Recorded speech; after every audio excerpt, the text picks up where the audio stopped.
presidentes americanos plantaram essa semente da guerra com a Coreia do Norte e com o Irã. Todos fizeram isso. E lá no passado com o ISIS, formando o ISIS, o Osama, armando todo mundo. Aí você vai falar assim, vai dar um problema mas então, assim, o mundo é um lugar instável de guerras. É. Por que é? Porque simplesmente você tem um monte de gente maluca, um monte de ditador, um monte de teocracia fundamentalista. Você tem... não tem um monte de teocracia, mas se você tem teocracias fundamentalistas, você tem grupo terrorista, fundamentalista, dinheiro, suicida... Né? Você tem ditador autocrata imperialista, você tem um monte de gente doida, você tem dinastia de doido, você tem um monte de maluco que querem conquistar as coisas na base da força. Se não tiver alguém disposto a usar força, nós não teremos paz, nós teremos guerra e em algum momento a gente vai ter que sucumbir para esses caras. Então, a ideia de que a gente vai olhar para a paz, a gente não pode olhar durante 4 anos. E eu sempre explico isso. Ah, não, mas quando o Trump estava no poder, não teve guerra. Quando que a Rússia começou a sua ofensiva? 2014. Pois é, então, Verdade. 2014, né? Que coisa, gente. Invadiu. Ah, mas o Trump fez a Rússia não entrar em guerra. Ah, não. Ah, entendi. Quer dizer... Verdade. Tipo, assim, não é desse jeito. Nenhum presidente americano vai impedir os movimentos do Putin. Você precisa contrapor os movimentos do Putin. Nenhum presidente americano vai conseguir impedir a ação da China comunista. Não vai. Não vai. A China vai se mobilizar e vai avançar. A China está se preparando para isso. Ela já tem a maior frota, não tem? A maior marinha do mundo. Maior número de embarcações. Exército, não? Talvez em número de pessoas ela possa ter o maior na hora que convocar, porque a população é gigante. Mas a gente não pode só olhar para o número, a gente tem que olhar para a qualidade. Claro. Tipo, a China tem um porta-aviões operacional, o segundo e o terceiro em treino, em teste. Os Estados Unidos tem 11 porta-aviões nucleares operacionais e está operando porta-aviões há mais de um século. Então não é simples você construir um porta-aviões. Construiu. Você sabe operar? Você testou ele em batalha? Você já foi para a guerra com um porta-aviões e ele funcionou? Os Estados Unidos está fazendo isso, há muito tempo. E aí tem um outro problema. Aliás, esse é um outro parênteses interessante com a ideia. Os Estados Unidos não tem que ir para a guerra. O que garante que os Estados Unidos é a maior potência militar não é só porque ele gasta em defesa e tem os melhores equipamentos militares. É porque ele tem a força militar mais bem treinada e mais experiente em batalha. Como é que você ganha experiência em batalha? Batalhando. Acordando todo dia e indo pra guerra. Ir para a guerra tem um propósito. As pessoas acham que tipo, a paz ela é uma condição de escolha só. A paz ela não é uma escolha humana. Ela é uma consequência de um processo de muita guerra. Ela não vem do nada. Senão, você não está preparado para lutar. E aí, quando aqueles lobos vierem, você vai ser um cordeirinho, uma ovelha, uma comida deles. Você vai ser destruído por eles. Então, você tem que estar preparado. O que faz os Estados Unidos estar preparado? De tempos em tempos, ele está travando guerras. Uma das grandes conversas e discussões sobre os conflitos do futuro e a ascensão da China e a questão de Taiwan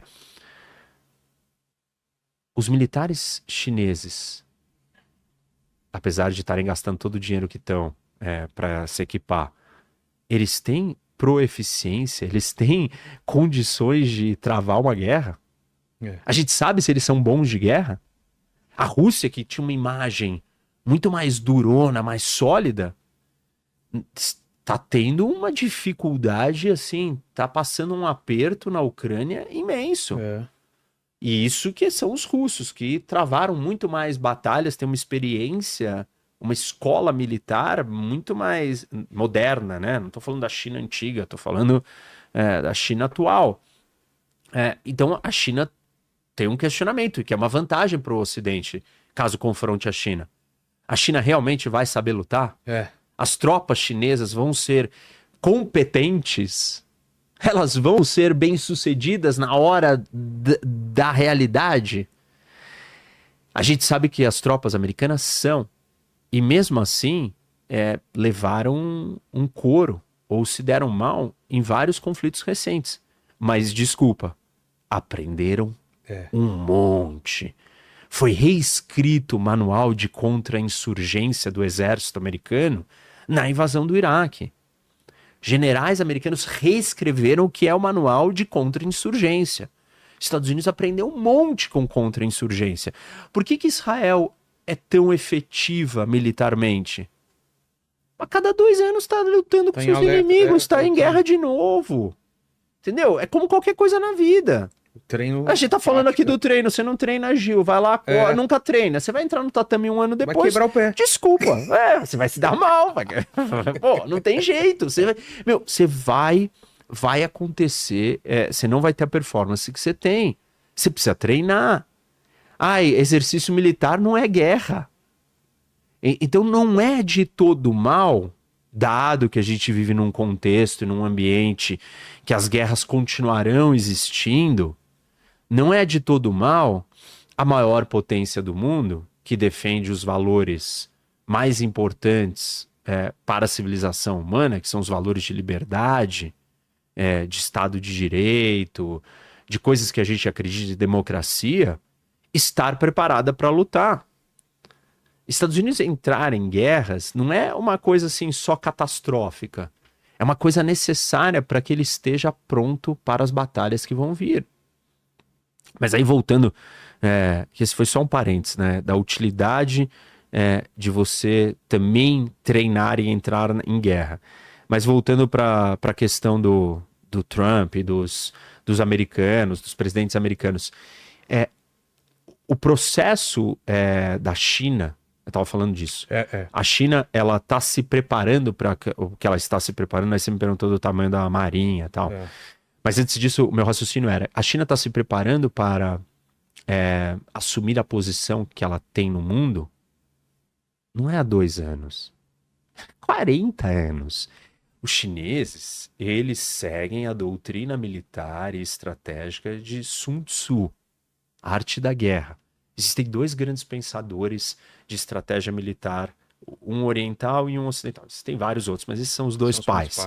Sun Tzu, o pensamento oriental, e o Clausewitz, que é o pensamento ocidental, prussiano. Os chineses, e o Sun Tzu são Sun Tzu. Uma das frases mais repetidas e conhecidas do Sun Tzu é: o ápice da estratégia é ganhar a guerra antes dela começar. Como é que você ganha a guerra antes dela começar? Você se prepara, você fica tão forte, tão grande, você dá os seus passos e os seus movimentos no tabuleiro de uma forma tão estratégica que você dá um checkmate no seu adversário sem precisar lutar. Ou seja, a China, ela tem uma visão de tempo diferente do que os idólatras, fanáticos, cegos, apaixonados por político de estimação do Ocidente. Eles olham para o mundo numa escala de tempo totalmente diferente. Eles estão se preparando há 30, 40, 50 anos para o momento que eles serão a grande potência do mundo. Com certeza. E não é 4 anos ou 8 anos de um presidente americano que vai romper com esse caminho, a não ser que você esteja disposto a ir lá e destruir aquele projeto daquele governo e não do país. Porque tem essa diferença na China. Existem os chineses e existe o Partido Comunista que domina, que é o regime. A mesma coisa no Irã. Existem os iranianos e existem os ayatollahs que dominam o país. Se você quiser acabar com esse projeto chinês de 50, 100, 150 anos, se for necessário, você precisa ir lá e derrubar o Partido Comunista Chinês. E o Ocidente, de certa forma, tinha uma estratégia para fazer isso. Nós vamos abrir a China e nós vamos fazer a China se transformar de dentro. Como? Nós vamos trocar com a China economicamente, vamos fazer ela crescer E essa transformação econômica vai fazer eles mudarem o seu modelo político interno. Porque as pessoas vão ganhar dinheiro, com dinheiro elas vão ter poder, e o poder vai ser diluído e dividido. É incompatível você ter uma economia aberta e um sistema político fechado. Em última instância, ou a economia começa a se fechar, ou o sistema político começa a se abrir. E fizeram uma aposta, o Ocidente fez uma aposta.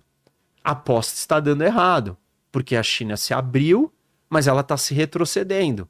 Então ela está se fechando economicamente e está se fortalecendo politicamente. Então o projeto do Partido Comunista Chinês continua com força total adiante.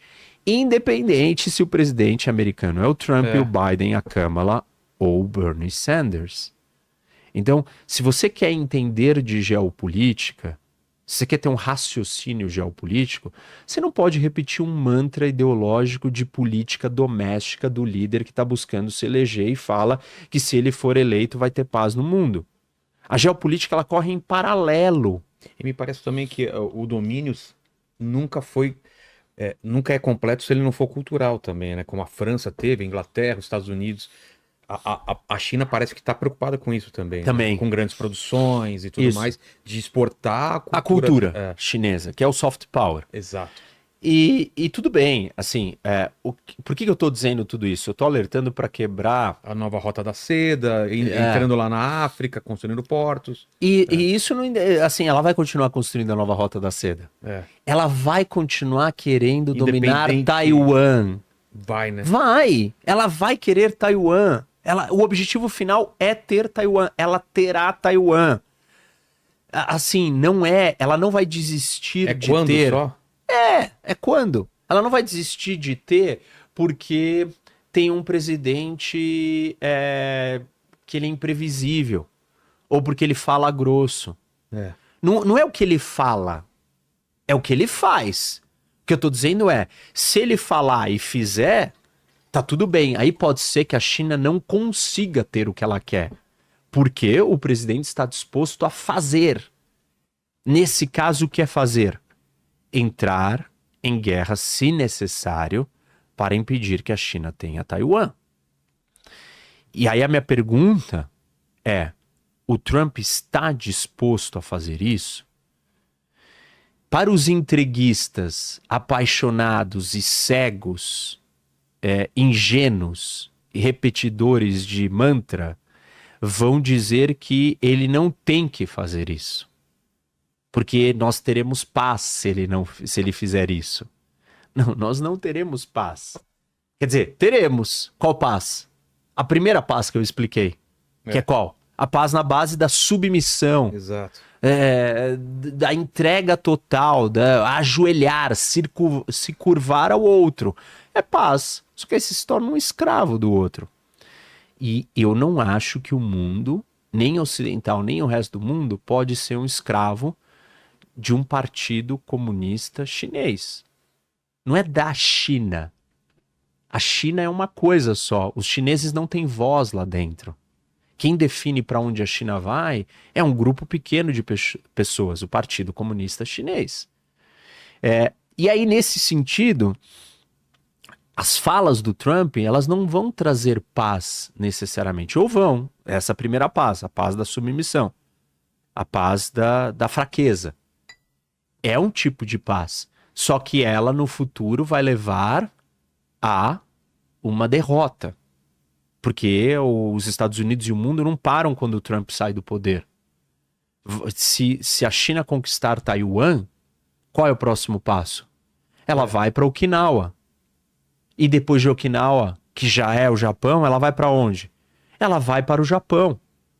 O que ela vai fazer? Ela vai dar carta branca para a Coreia do Norte invadir a Coreia do Sul. Ela vai conquistar todas as ilhas do Mar do Sul da China que ela acha e diz e quer que sejam dela. Então ela provavelmente vai pegar um pedaço das Filipinas e de vários outros países da Ásia. E assim, se isso é paz, é paz, não teve guerra. Vamos dar tudo para a China. É paz, não teve guerra, vamos dar tudo para a Rússia. É paz, não teve guerra, vamos dar tudo para o Irã. Não tô dizendo que essa é a proposta do Trump. Na Ucrânia, sim, eu não cheguei em cada um deles, mas eu tô explicando a narrativa para as pessoas separarem o que é a narrativa do líder, do político que quer ser eleito e precisa de uma frase de efeito. Não dá pro Trump vir e explicar tudo isso que eu tô falando aqui. Ele não tá num podcast para convencer eleitor. Político não fala em podcast. Ele precisa de uma frase de efeito. Exatamente. Make American Great Again. MAGA. Aliás, ele ganhou por isso. Porque ele tinha um norte, ele tinha um objetivo, ele tinha um sonho, ele tinha um desejo, ele tinha uma linha mestre para levar todo mundo. Venham comigo, eu sei para onde eu quero conduzir vocês, eu quero te levar. Ele tinha um sonho para vender. E o sonho não é uma história, não é aulas e aulas de geopolítica, anos e anos estudando geopolítica. Mas se você quiser entender um pouco mais do mundo, você não pode comprar o tagline dele de eleição.